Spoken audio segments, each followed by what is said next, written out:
Transport phenomena के बाद आज हम बात करेंगे आदर्श गैस के लिए जूल के नियम की। आदर्श गैसों आइडियल गैसेस बॉयल के नियम का पालन करती है, अर्थात नियत ताप पर P is proportional to 1/V और PV is equal to constant. इनके अणुओं के मध्य किसी भी प्रकार का आकर्षण या प्रतिकर्षण बल नहीं लगता है। इस प्रकार एक आदर्श गैस के अणु स्वतंत्र कण की भांति व्यवहार करते हैं। एक आदर्श गैस की आंतरिक ऊर्जा गैस के आयतन तथा दाब पर निर्भर नहीं करती, परंतु ताप पर निर्भर करती है। यह आदर्श गैस के लिए जूल का नियम कहलाता है।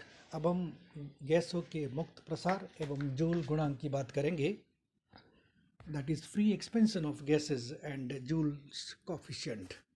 यदि किसी गैस का ऊष्मारोधी निकाय यानी थर्मल इंसुलेटेड सिस्टम में बिना किसी बाह्य कार्य के प्रसार किया जाए तो यह गैस का मुक्त प्रसार कहलाता है। मुक्त प्रसार में यदि गैस के अणुओं के मध्य आकर्षण बल है तो गैस के अणुओं द्वारा इस आकर्षण बल के विरुद्ध कार्य करना पड़ेगा, जिससे गैस की आंतरिक ऊर्जा में कमी होगी और इस प्रकार गैस का शीतलन हो जाएगा, अर्थात cooling effect will be observed. यदि गैस के अणुओं के मध्य प्रतिकर्षण बल रिपल्सिव फोर्स कार्यरत है तो आंतरिक ऊर्जा में वृद्धि होगी और गैस का तापन या हीटिंग हो जाएगी। यदि अणुओं के मध्य अंतराण्विक बल शून्य है, जैसा कि आदर्श गैसों के अंदर होता है, तो मुक्त प्रसार में आंतरिक ऊर्जा में कोई परिवर्तन नहीं होगा और इस प्रकार ताप अपरिवर्तित रहेगा। एक्सपेरिमेंट से सामान्य ताप पर अधिकांश वास्तविक गैसें मुक्त प्रसार में शीतलन का प्रभाव दर्शाती है, अतः अणुओं के मध्य आकर्षण बल कार्यरत होता है। इस ताप परिवर्तन को जूल गुणांक नीटा से ज्ञात किया जाता है, जिसकी हम आगे चर्चा करते हैं। अर्थात नीटा is equal to delta T upon delta V at constant internal energy, that is equation number 1। इस प्रकार जूल गुणांक मुक्त प्रसार में गैस के एकांक आयतन परिवर्तन के सापेक्ष ताप में परिवर्तन को बताता है, that is delta T by delta V at constant you. From first and second law of thermodynamics, जिसकी हम बाद में आने वाले समय में चर्चा करेंगे, लेकिन फर्स्ट लॉ के बारे में ज़रूर आपने पढ़ा है, जिसे law of conservation of energy भी कहते हैं। अगर किसी निकाय को ऊर्जा दी जाए तो वह दो जगह इस्तेमाल होती है, एक तो कार्य करने में व्यय होती है और शेष उसकी आंतरिक ऊर्जा में परिवर्तन करती है। अर्थात mathematically delta Q can be written as D U plus D W.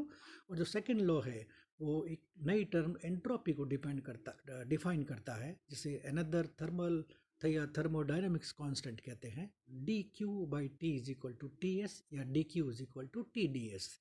तो डी क्यू का मान ये हम समीकरण 1 में रख दें तो समीकरण 1 और 2 से हमें समीकरण 3 मिलेगी, that is D Q is equal to D U plus D W is P D V and that is equal to T D S.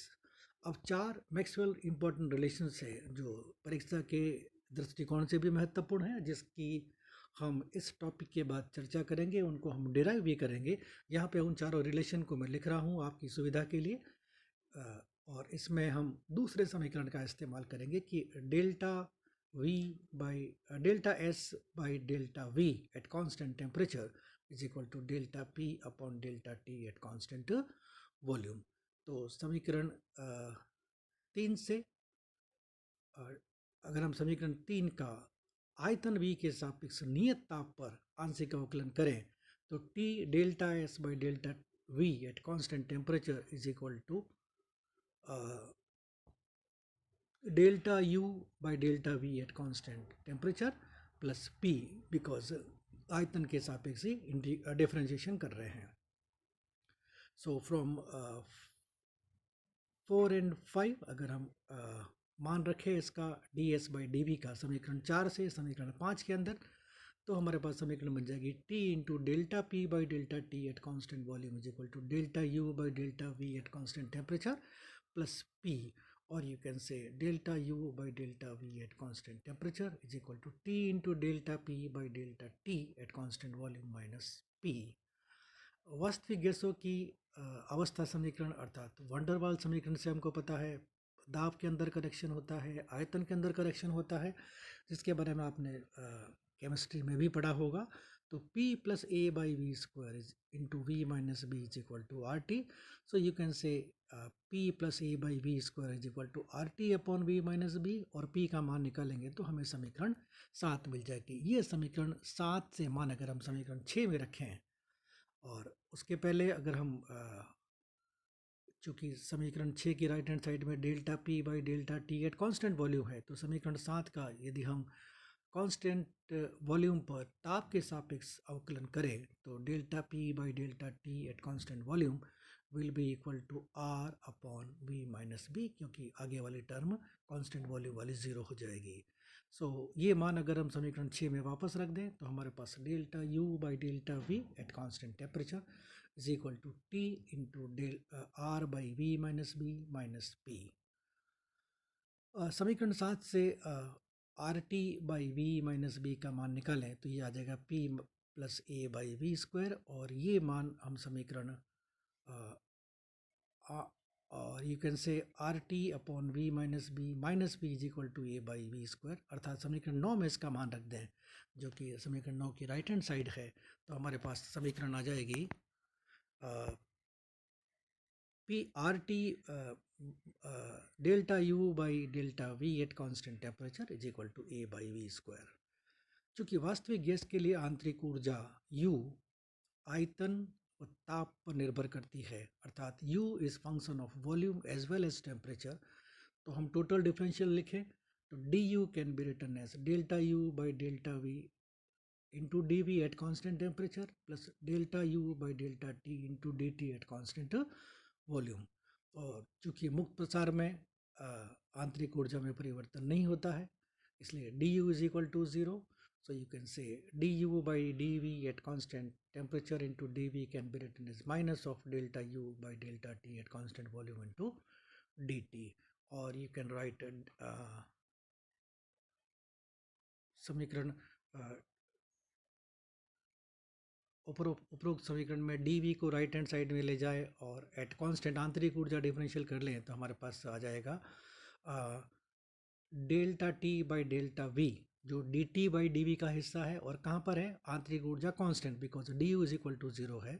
तो हमारे पास इधर राइट हैंड साइड में रह जाएगा माइनस साइन ऑलरेडी है यहाँ पे, du by dV at constant temperature upon du by dV at constant temperature, that gives you minus of 1 upon CV into du by dV at constant temperature, because du by dt at constant volume is CV, that is specific heat at constant volume. तो ये मान अगर हम यहाँ रखें तो हमारे पास समीकरण आ जाएगी 11 और 13 से delta U by delta T is equal to A by V square, and that is equal to minus CV into delta T upon delta V at constant U.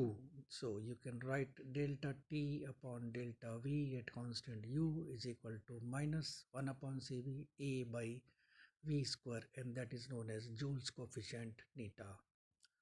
If A is positive, यदि A positive है तो right hand side negative रहेगी, अर्थात मुक्त प्रसार में आयतन बढ़ाएंगे तो ताप में कमी हो जाएगी और आयतन घटाएंगे तो ताप में वृद्धि हो जाएगी। पर इन जनरल अगर हम प्रसार करें तो आयतन में ही वृद्धि होती है, और जब आयतन में वृद्धि होगी तो ताप में क्या हो जाएगी, कमी, क्योंकि माइनस का साइन इसके अंदर उपस्थित है। तो this is all about joule effect and joule coefficient.